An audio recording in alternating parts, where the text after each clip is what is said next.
Hey garden friends, welcome back to the garden. In today's video, we're gonna talk a little bit about sun scorch on our bell peppers. It's been really hot out here in the garden lately. Temperatures have been up over 115 degrees Fahrenheit. So even right now it's well over 100 degrees. I'm hot, I'm sweaty, but the plants are also feeling the heat as well. So we're gonna talk a little bit how to garden in the heat, what to expect, and maybe how to deal with some of the damages and stress that our plants are dealing with from this heat.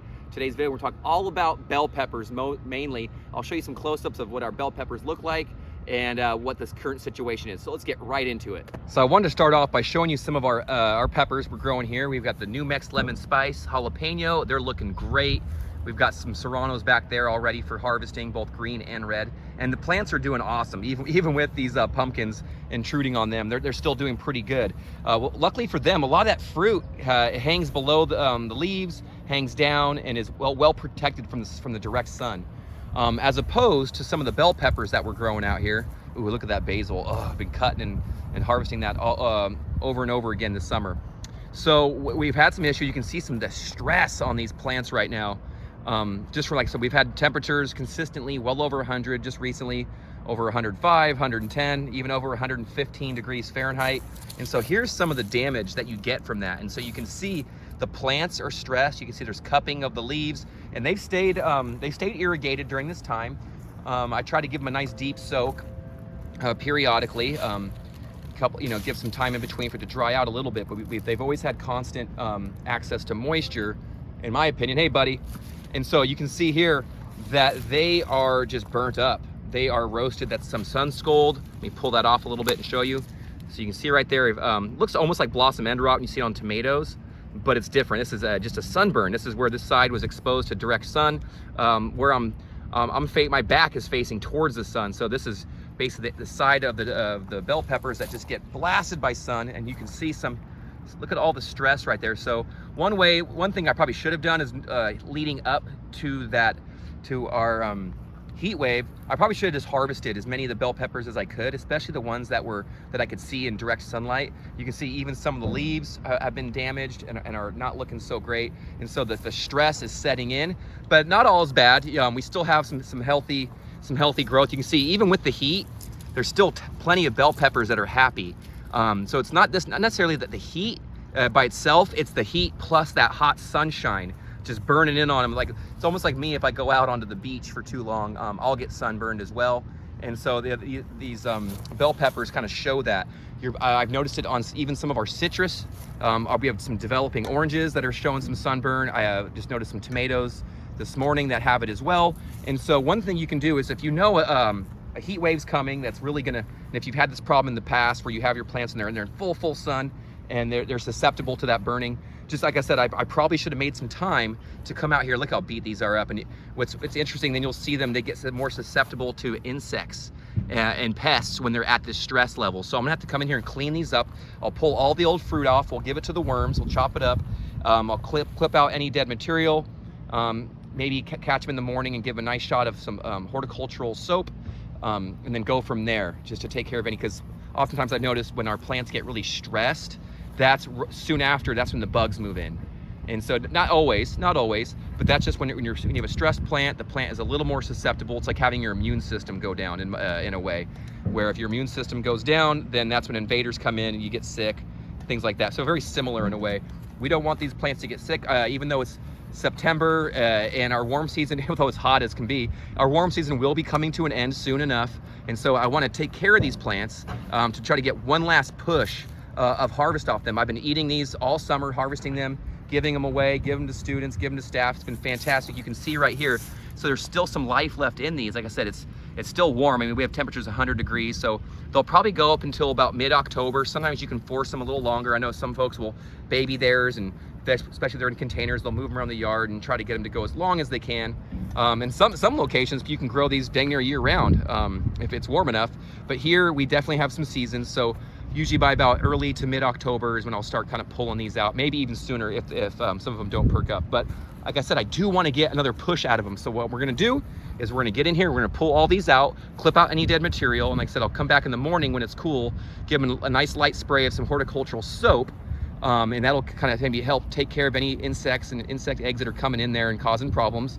And then we'll go from there. One way you can avoid this problem to begin with, like I said, is you can first start by trying to harvest some of that fruit before that heat wave comes in, if you know it's coming. That because all these were small, but they're edible. And you can see even this big one right here.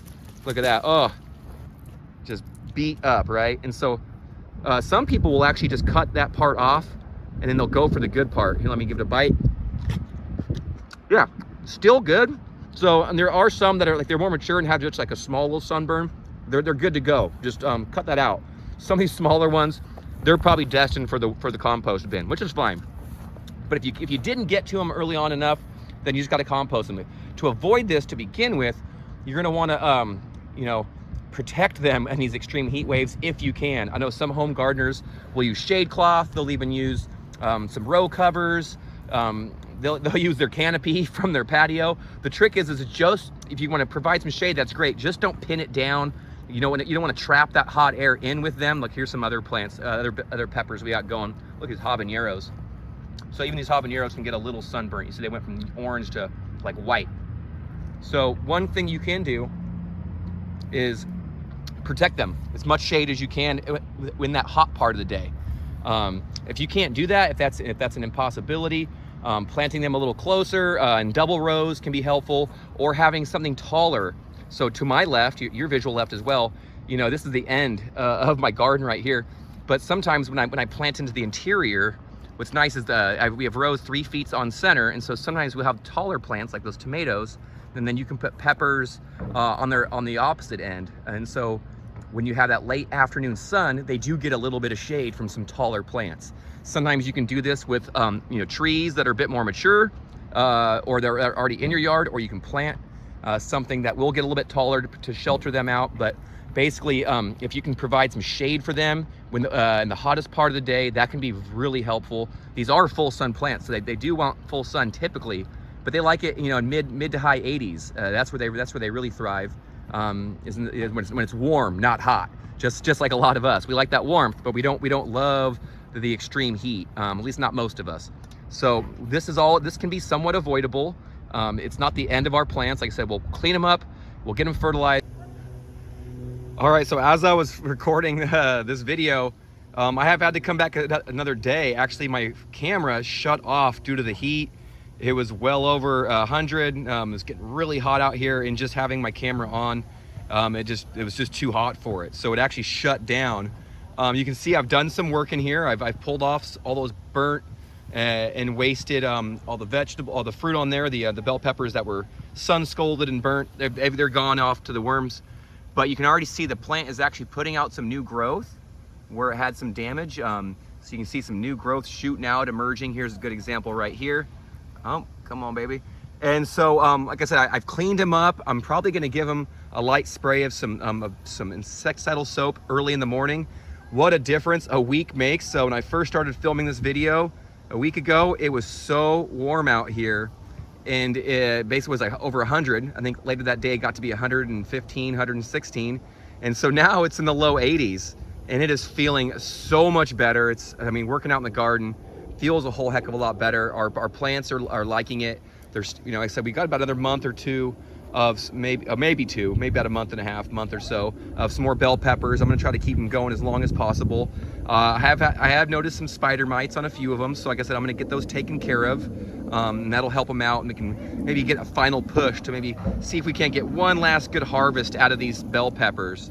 But that's really how you take care of them when it comes to extreme heat. If you're fortunate enough to have some shade over your garden, some shade fabric, or you have some, like I said, some plants in a location like to the right over here, that's where the sun starts, and this is where it ends, right? So this is really what bell peppers look like after an extreme heat. They survived it. Like I said, we lost some of any of the fruit that was actually getting direct sunshine on them got burnt, but all the fruit that was actually had some shade, it actually survived and did just fine. As long as it's not in that direct sun, we're good.